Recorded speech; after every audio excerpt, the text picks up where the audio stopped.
एक व्यक्ति को फांसी की सजा मिलती है और फिर उसे तय समय में फांसी देने के लिए ले जाया जाता है। जैसे ही उसे गैलोज में ले जाया जाता है और उसके चेहरे को काले रंग के कपड़े से ढकने के बाद उसके गले में फांसी का फंदा लगा दिया जाता है और फिर उसे एक ट्रैप में खड़ा कर दिया जाता है। पास में खड़ा जल्लाद अपने हाथ में पकड़े ट्रिगर को खींचता है और उसके खींचने से वह ट्रैप खुलनी चाहिए थी, लेकिन वह खुलती नहीं है। अब उस व्यक्ति को किनारे खड़ा किया जाता है और दोबारा से उस ट्रैप को अच्छी तरह से जांचा जाता है। इस जांच में ट्रैप आसानी से खुल रही थी। अब फिर से उस व्यक्ति को उसी ट्रैप में खड़ा किया जाता है और ट्रिगर खींची जाती है, लेकिन इस वक्त भी ट्रिगर खींचने के बावजूद वह ट्रैप नहीं खुल रहा था। अब ये लोग फिर से उस व्यक्ति को किनारे खड़ा करते हैं और अच्छी तरह से उस ट्रैप को जांचते हैं। इस वक्त भी वो ट्रैप आसानी से खुल रहा था और बंद हो रहा था। जैसे ही इन लोगों ने तीसरी बार उस व्यक्ति को उस ट्रैप में खड़ा किया और ट्रिगर खींची, तीसरी बार ट्रिगर खींचने के बाद वहां पर खड़े लोगों ने जो कुछ भी देखा वो काफ़ी हैरान करने वाली थी। आखिर वो व्यक्ति कौन था और उसे किस जुर्म के लिए फांसी की सजा दी जा रही थी और उसके साथ उस वक्त क्या हुआ था? आज की कहानी इसी सत्य घटना पर आधारित है।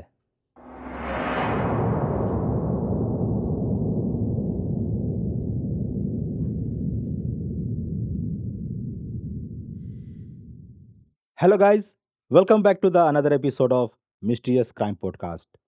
उम्मीद करता हूं कि आप सभी लोग अच्छे होंगे। यदि आपको क्राइम थ्रिलर, हॉरर जैसी कहानी पसंद आती है तो आप सही जगह पर आए हैं। तो जल्दी से इसको लाइक और शेयर कर दीजिए। यदि आप पहली बार हमारे चैनल में आए हैं तो जल्दी से सब्सक्राइब करके बेल आइकन को क्लिक कर दीजिए, ताकि जो भी नया पॉडकास्ट इसमें अपलोड होगा उसका पहला नोटिफिकेशन आपको जाएगा। तो चलिए जल्दी से शुरू करते हैं। यह कहानी है इंग्लैंड के तटीय क्षेत्र के समुद्र तट पर स्थित एक बहुत ही आकर्षक और विशाल भवन का। द ग्लेन नाम का यह इंग्लिश मेंशन काफी भव्य था और कहा जाता है कि इंग्लैंड की रानी और राजा किसी समय में यहाँ पर आकर के रह चुके थे। लेकिन उस वक्त पर इंग्लिश मेंशन द ग्लेन का मालिकाना हक 68 वर्षीय एमा केस के पास थी। 15 नवंबर 1884 की शाम का समय था। वहां पर एक खास डिनर की व्यवस्था की गई थी और इस डिनर में उस क्षेत्र के जितने भी नामी गिरामी वकील हैं और बड़े से बड़े जो राजनेता हैं, उन लोगों को बुलाया गया था। उस इंग्लिश मेंशन में कुल 4 लोग काम करते थे, जिनमें से एक जॉन ली, जिसकी उम्र 20 वर्ष थी, और उसकी एक बहन एलिजाबेथ थी और 2 बुजुर्ग नौकरानियां थी। जॉन ली वहां पर बटलर का काम करता था और उसकी बहन एलिजाबेथ एक रसोइया थी। उस दिन एक खास डिनर की व्यवस्था की गई थी और सारे लोग टेबल साफ करने के बाद में वहां पर प्लेटें सजाने की तैयारी कर रहे थे। जॉन ली उस इंग्लिश मेंशन में इकलौता इंसान था जो भारी काम कर सकता था। बाकी लोग काफी कमजोर थे, इसलिए जॉन ली अपने साथ 50 से भी ज्यादा प्लेटें पकड़ करके टेबल तक पहुंचाने के लिए जा रहा था। इधर एलिजाबेथ अपने साथ 2-4 प्लेटें ही पकड़ी हुई टेबल तक पहुंचाने के लिए जाने वाली थी। वो खड़ी होकर के आसमान की ओर देख रही थी। इधर इस बात पर जॉन गुस्सा करके अपनी बहन एलिजाबेथ को पुकारता है। वो उसे आवाज देता है, लेकिन एलिजाबेथ इस बात को ध्यान नहीं देती है। जैसे ही जॉन गुस्सा करके चिल्लाने ही वाला था कि उसकी बहन अचानक से पलटती है और जॉन से माफी मांगती है और सॉरी सॉरी कहती है। और ऐसा करते करते उसने अपने पेट की तरफ हाथ फेरना शुरू कर दिया। अब जैसे ही जॉन अपनी बहन को पेट में हाथ फेरते देखता है तो उसका गुस्सा शांत हो जाता है और वो उससे कहता है, कोई बात नहीं, तुम्हें तो आराम करनी चाहिए। और वो इस बात पर जोर दे रहा था। तो एलिजाबेथ उससे कहती है कि नहीं नहीं, उसे काम करना है, वो बाद में आराम कर लेगी, क्योंकि वो अच्छी तरह से जानती थी कि उसने इस प्रेगनेंसी के बारे में किसी को कुछ भी नहीं बतलाया था, यहाँ तक कि अपने भाई जॉन को भी नहीं। लेकिन एलिजाबेथ के द्वारा उसे छुपाने के प्रयासों के बावजूद जॉन और अन्य दो बुजुर्ग नौकरानियों को इस बारे में एहसास हो चुका था, क्योंकि हर सुबह वे एलिजाबेथ को मॉर्निंग सिकनेस के कारण उल्टी करते हुए देखते थे। और इसलिए जब वे उसके पास आकर के उसे कहते कि अरे, हमको ऐसा लगता है कि तुम प्रेग्नेंट हो, क्या तुम्हें पता है? इस पर एलिजाबेथ साफ साफ मना करती और इस बात को आगे बढ़ने से रोक देती थी। वह अच्छी तरह से जानती थी कि यदि वो इस मैटर पे बात करेगी तो उसे सब कुछ बतलाना पड़ेगा कि उसका पिता कौन है और कैसे प्रेग्नेंट हुई। हालांकि उसका भाई जॉन और दोनों बुजुर्ग महिलाएं एलिजाबेथ को बचाना चाहती थी, इसलिए उससे बात करना चाहती थी, क्योंकि यदि वे लोग इस मैटर को अच्छी तरह से समझेंगे तो हो सकता है कि इस मैटर को वे लोग छुपाने में या फिर उससे एलिजाबेथ को बचाने में कामयाब हो जाएंगे। क्योंकि यदि उस घर की मालकिन को इस बारे में जानकारी हो जाएगी तो हो सकता है कि वो एलिजाबेथ को इस घर से और इस नौकरी से बाहर निकाल दे। दरअसल एमा केस एक धार्मिक प्रवृत्ति की महिला तो थी ही, लेकिन उस वक्त में इंग्लैंड में इस प्रकार से शादी के पहले प्रेग्नेंट होना किसी जुर्म से कम नहीं था। बहरहाल एलिजाबेथ जॉन से कहती है कि वो सिर्फ लेटना चाहती है क्योंकि वह बीमार महसूस कर रही है। इस पर जॉन उससे कहता है कि ठीक है, तुम जा करके आराम कर लो और मुझे उम्मीद है कि तुम रात के 11 बजे तक बेहतर महसूस करोगी। और फिर जॉन अपने काम में लग जाता है। दोनों बुजुर्ग महिलाओं के साथ जॉन ने उस रात सभी लोगों का अच्छा ख्याल किया और ये लोग सारे काम निपटाने के बाद अपने अपने कमरों में सोने के लिए चले जाते हैं। जॉन भी अपने कमरे में आकर के बिस्तर बना लेता है और फिर कुछ चांदी के बर्तन जो उसने साथ लाए थे उस पर पॉलिश करने बैठ जाता है कि तभी एक बुजुर्ग नौकरानी जॉन के कमरे में आती है और उससे कहती है कि रात की प्रार्थना का समय हो गया है। और जॉन बगैर हिचकिचाहट के चांदी के बर्तन को नीचे रखता है और उस नौकरानी के पीछे पीछे लिविंग रूम की ओर चला जाता है। उस लिविंग रूम में पहले से ही द ग्लेन की मालकिन 68 वर्षीय एमा केस रात में पहने जाने वाले कपड़े पहनकर सभी लोगों का इंतजार कर रही थी। एमा केस को रात में अपने कर्मचारियों के साथ रात्रि प्रार्थना करना बहुत पसंद था। वास्तव में उसे यह सब करने में काफी आनंद आता था, लेकिन जॉन बहुत धार्मिक व्यक्ति नहीं था। वास्तव में वो एमा की परवाह करता था, इसलिए वो उसे खुश करने के लिए रात की प्रार्थना में शामिल हो जाया करता था। एक्चुअली एमा ने जॉन को कई बार उसके ऊपर आए प्रॉब्लम से उसे बचाया था। जॉन द ग्लेन में 6 साल पहले ही एमा के लिए काम करने आया था, जब वह सिर्फ 14 साल का था। जॉन एक तरह से काफी कठोर बच्चा था, बहुत ही उपद्रवी था। वहीं दूसरी ओर एमा केस के दिल में जॉन के प्रति एक सॉफ्ट कॉर्नर थी। किसी समय में जॉन ने एमा से कहा था कि वो ब्रिटिश शाही नौसेना में शामिल होना चाहता है, क्या वो इस काम में उसकी मदद करेगी? दरअसल जॉन पूरी दुनिया की यात्रा करने में इंटरेस्ट रखता था। 2 साल तक जॉन ने बहुत खुशी से सेना में अपनी सर्विस दी और उसे दुनिया को देखने का मौका भी मिला। लेकिन 2 साल के बाद जॉन निमोनिया का शिकार हो जाता है और उसे जल्दी ही नौसेना छोड़ने के लिए मजबूर होना पड़ जाता है। जॉन तो चाहता था कि वो कुछ समय के लिए ही नौसेना में जाए ताकि वो पूरी दुनिया घूम सके, लेकिन उसने 2 सालों तक वहां पर काम की और जब वो मेडिकल इश्यू की वजह से वापस लौटता है तो एमा ने अपने अमीर दोस्त से कह करके जॉन को अपने यहाँ नौकरी पर रखने के लिए सिफारिश भी कर दी। अब जॉन को एक नया काम मिल गया था। वह बहुत खुश था। उसने राहत महसूस की, लेकिन उसने वहां पर एक मूर्खतापूर्ण गलती कर दिया। जिस अमीर दोस्त के पास जॉन काम करता था, उसने वहां से बहुत महंगी प्लेट चुरा ली थी और वो पकड़ा गया। उस अमीर दोस्त ने जॉन को डांटा भी नहीं और ना ही उस प्लेट को वापस करने के लिए मजबूर किया, बल्कि उसने जॉन को इस चोरी के लिए पुलिस के हवाले कर दिया। इस जुर्म के लिए जॉन को 6 महीने की सजा होती है और जब जॉन जेल से बाहर निकलता है तो वो जान रहा था कि उसे अब कोई भी नौकरी में नहीं रखेगा, क्योंकि उसने चोरी के लिए जेल की सजा काटी थी। तभी एमा तीसरी बार जॉन की मदद करने के लिए सामने आती है।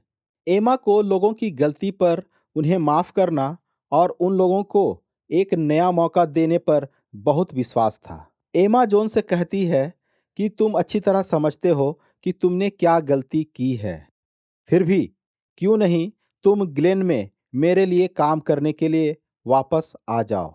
जॉन अच्छी तरह से जानता था कि वो इस लायक नहीं है, फिर भी एमा के कहने पर वो तैयार हो जाता है और एमा से कहता है कि अब वो वही करेगा जो एमा कहेगी। इस प्रकार से जॉन एमा के कहने पर द ग्लेन में बटलर की नौकरी में लग जाता है, और जब एमा उसे रात्रि प्रार्थना के लिए बुलाती है तो वो इस बात के लिए मना नहीं करता है। खैर, उन लोगों ने एक साथ बैठ करके रात्रि प्रार्थना की। उसके बाद एक नौकरानी ने एमा के लिए गर्मा गर्म कोको बना करके उसे दिया और सभी लोग अपने कमरे में सोने के लिए चले गए। इधर जॉन भी अपने कमरे में जा करके बेड खींचता है और फिर वहीं पर चद्दर ढक करके सो जाता है।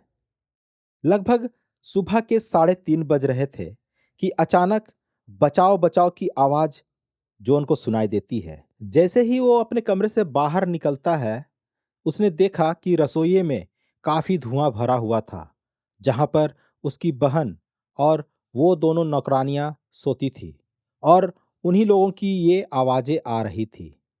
इसलिए जॉन उसी ओर भागने लगता है।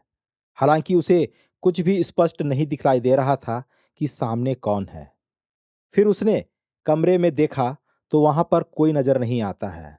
वह अब भागते हुए सीढ़ियों से ऊपर की ओर जा रहा था, जहां पर एमा रहती थी। लेकिन जैसे ही वो सीढ़ियों को तेजी से भागता हुआ पार कर रहा था कि सामने से एक दूसरी नौकरानी उसी गति से भागते हुए नीचे की ओर आ रही थी और उसका आमना सामना होता है। वो नौकरानी जॉन से कहती है कि एमा अपने कमरे में नहीं है और उसका बेडरूम पूरी तरह से जलकर राख हो गया है। अब जॉन भागता हुआ एमा को ढूंढने लगता है। क्योंकि आग सभी तरफ फैली हुई थी, वो इन सभी का सामना करते करते आखिर में भोजन वाले कक्ष में पहुंच जाता है। उसके पीछे पीछे एलिजाबेथ और दोनों नौकरानियां भी पहुंचती है, और उन लोगों ने देखा कि फर्श पर एमा गिरी पड़ी है, लेकिन वो आग से जलने के कारण वहां पर नहीं गिरी थी, बल्कि उसके सिर पर कुछ भयानक घाव के निशान थे। जब वे लोग एमा के नजदीक पहुंचते हैं तो उन लोगों ने देखा कि एमा के सिर पर कुल्हाड़ी से इतनी गहराई से वार किया गया था, मानो कि उसके सिर को धड़ से अलग करना हो। उन चारों को इतना तो समझ आ गया था कि एमा अब मर चुकी है। उन्हीं में से एक नौकरानी दौड़ते हुए बाहर निकलती है और बाहर आते ही वो शोर मचाना शुरू करती है। उनकी आवाज़ को सुनकर के आस पड़ोस के लोग और जो भी लोकल मछुआरे थे और कोस्ट गार्ड के लोग भागते हुए उस मेंशन में आते हैं और वहीं पर जाते हैं जहां पर एमा गिरी पड़ी थी। जैसे ही उन लोगों की नज़र एमा पर पड़ती है तो वे लोग चौंक जाते हैं, और वे अच्छी तरह से जान गए थे कि इस आग से एमा की मौत नहीं हुई है, बल्कि ये एक हत्या है। उन लोगों ने अब पुलिस को कॉल करके बुलाया। पुलिस आती है और अपना छानबीन शुरू करती है। पुलिस वालों ने पहले ही दृष्टि में यह पाया कि एमा की हत्या करने वाला हत्यारा एक हट्ठा कट्ठा इंसान होगा, और उस पूरे ग्लेन में जॉन को छोड़ करके कोई भी हट्ठा कट्ठा इंसान नहीं था। इसलिए पुलिस वालों का शक जॉन पर जाता है। जांचकर्ताओं को आग के मलबे के नीचे से कुछ खून के निशान मिले थे, जिससे यह पता चलता है कि एमा की हत्या उस जगह पर नहीं हुई थी जहां पर एमा गिरी पड़ी थी, बल्कि वो सीढ़ियों के नीचे ढलान के पास में उस पर हमला करके उसकी जान ली गई थी।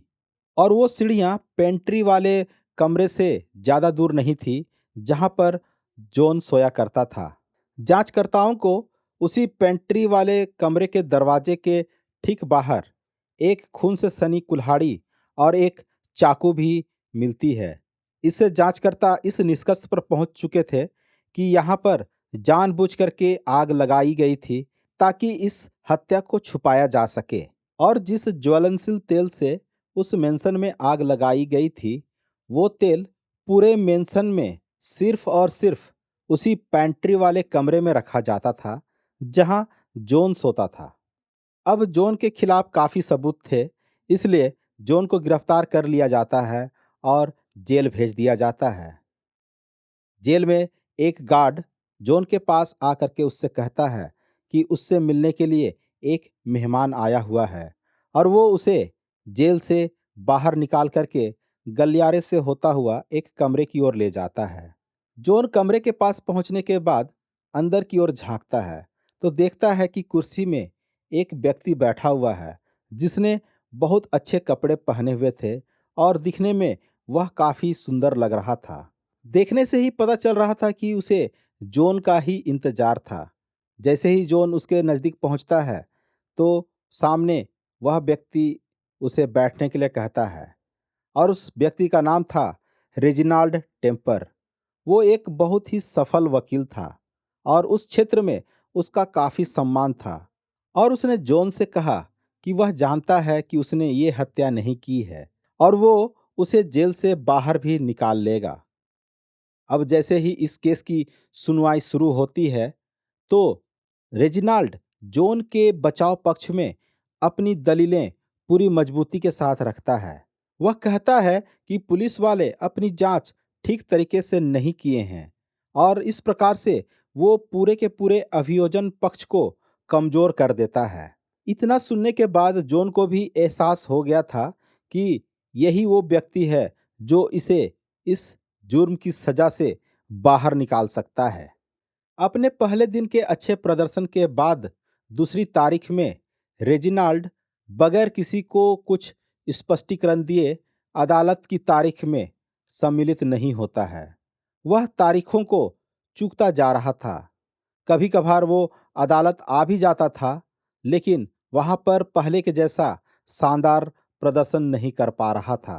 कुछ समय बाद रेजिनाल्ड पागलों जैसी हरकत करने लगता है।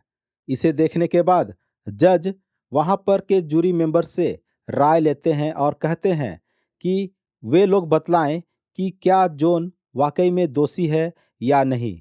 और तुरंत ही सारे जूरी मेंबर जॉन को ही दोषी करार देते हैं और उसे अगले 3 महीने के अंदर फांसी देने की सजा सुनाई जाती है।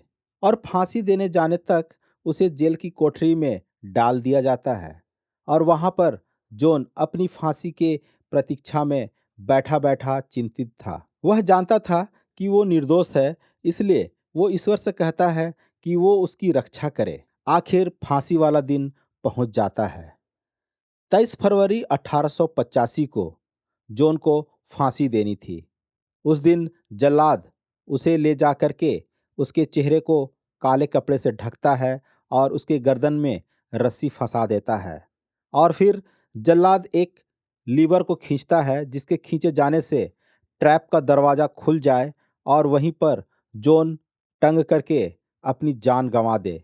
लेकिन लीवर खींचने के बाद वो ट्रैप वाला दरवाज़ा नहीं खुलता है। अब वे लोग जॉन को वहां से हटाने के बाद दोबारा से उस ट्रैप को जांचते हैं।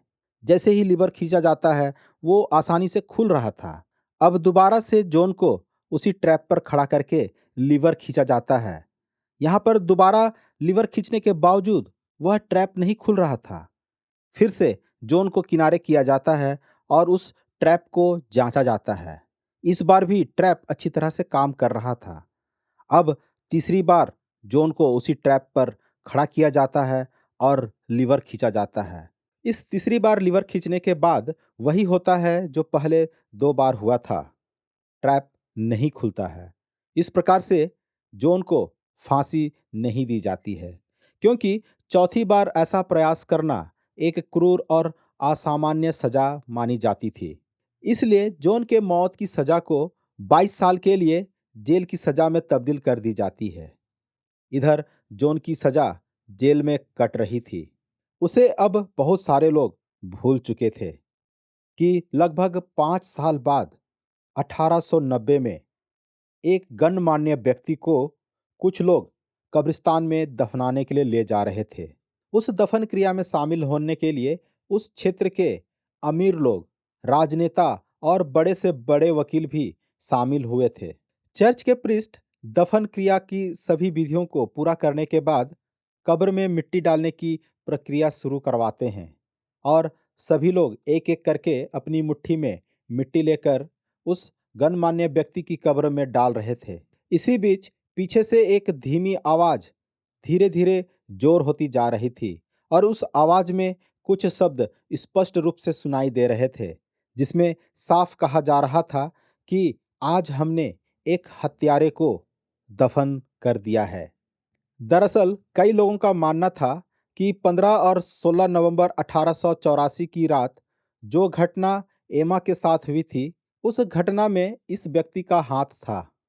कहानी कुछ इस प्रकार से थी कि लोगों का मानना था कि यह व्यक्ति एमा की हत्या के बाद धीरे धीरे पागल होता जा रहा था और पागलपन इस हद तक बढ़ गई थी कि उसने अपने मृत्यु से पहले लोगों के सामने यह स्वीकार करना शुरू कर दिया था कि उसने ही एक बहुत बड़े और एक बूढ़ी महिला की हत्या की है। और वो अपने उस क्षण में बड़बड़ाते हुए उन्हीं लोगों के सामने यह सब चीज उजागर कर रहा था जो आज उसे दफन क्रिया में अंतिम विदाई देने के लिए आए हुए थे। लोगों का मानना था कि एमा की हत्या के दिन यही व्यक्ति द ग्लेन में एलिजाबेथ से मिलने के लिए गया था। दरअसल ये व्यक्ति एलिजाबेथ के बच्चे का पिता था और वो उसे देखना चाहता था।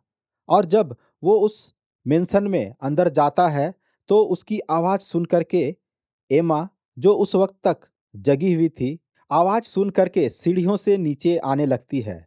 अब जैसे ही वो सीढ़ी से नीचे उतर रही होती है तो उसने स्पष्ट रूप से एलिजाबेथ के कमरे से एक व्यक्ति को बाहर निकलते देखा और उसने आवाज़ दे करके उससे कहा कि बाहर निकल जाओ। यदि वो बाहर नहीं निकलता है तो इस अवैध संबंध के बारे में वो पूरी दुनिया को बतला देगी। इसी बात से वह पिता डर जाता है और पास में ही पैंट्री के दरवाजे के बगल में रखी कुल्हाड़ी को उठाता है और सीधे एमा के ऊपर वार कर देता है। इस वार से एमा को काफ़ी चोट लगती है और वो नीचे फर्श में गिर जाती है। वो व्यक्ति फिर भागता हुआ पेंट्री में जाता है और वहां से चाकू ले आकर के एमा की गर्दन में चला देता है।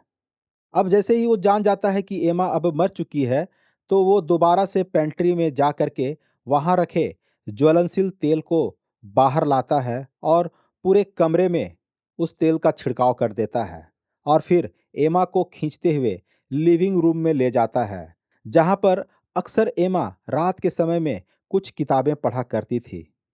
वह व्यक्ति जानता था कि अब तक एमा के यहाँ रहने वाली एलिजाबेथ ने अपने पेट में पल रहे बच्चे के बारे में लोगों को कुछ नहीं बतलाया था। यदि ये बातें अब बाहर फैल जाती है तो उस व्यक्ति की इज्जत मिट्टी में मिल सकती है। इसलिए उसने यही सोचा कि एमा का मर जाना ही अच्छा होगा, ताकि वो जेल जाने से भी बच जाए और बदनामी से भी बच जाए। ये व्यक्ति कोई और नहीं बल्कि उस क्षेत्र का नामी गिरामी वकील रिजनाल्ड टेम्पलर था, जो जॉन के लिए वकालत करने के लिए भी आया था।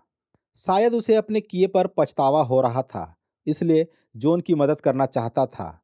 और फिर धीरे धीरे वो पछतावा एक पागलपन का रूप ले लेता है। वो पागलपन में इस कदर बढ़ जाता है कि मरने से पहले वो अपने किए को बड़बड़ा करके लोगों के सामने उजागर करता जा रहा था। और इसी उजागर के क्रम में जितने भी गणमान्य लोग उन्हें दफनाने के लिए गए थे, उन्हीं के सामने इन सभी बातों का वो कबूल करता चला गया। इधर जब जॉन को फांसी की सजा दी जा रही थी, उस वक्त बार बार लीवर खींचने के बावजूद ट्रैप नहीं खुल रहे थे, तो लोगों का मानना था कि ऊपर से भगवान आकर के निर्दोष जॉन को बचाना चाह रहे थे, इसलिए लीवर खींचने के बावजूद ट्रैप नहीं खुल रहे थे। इसलिए जॉन के इस मौत की सजा को 22 साल जेल की सजा में तब्दील की जाती है और फिर उसने 22 साल तक अपने जीवन को उस जेल में काटा और फिर जब वो अपने सजा को पूरा करके बाहर निकलता है तो एक ऐसे व्यक्ति के रूप में प्रसिद्ध हो गया था जिसे 3-3 बार फांसी की सजा दी गई और उसके बावजूद वह व्यक्ति बच गया। अंततः जॉन वहां से अमेरिका चला जाता है और फिर वहीं पर शादी करके अपने बाकी का जीवन सुख और शांति से बिताता है। लगभग 81 वर्ष की उम्र में उसने इस दुनिया को त्याग दिया। तो ये कहानी थी एक ऐसे व्यक्ति की जिसे 3-3 बार फांसी का फंदा लगाया गया, फिर भी वह बच गया और उसे बचाने के पीछे लोगों का मानना है कि कोई दैविक शक्ति ही उसकी जान लेने से रोक रहा था। तो यह कहानी आपको कैसी लगी? कमेंट्स करके ज़रूर बतलाएं। तो चलिए मिलते हैं एक नए एपिसोड के साथ। तब तक के लिए बाय बाय।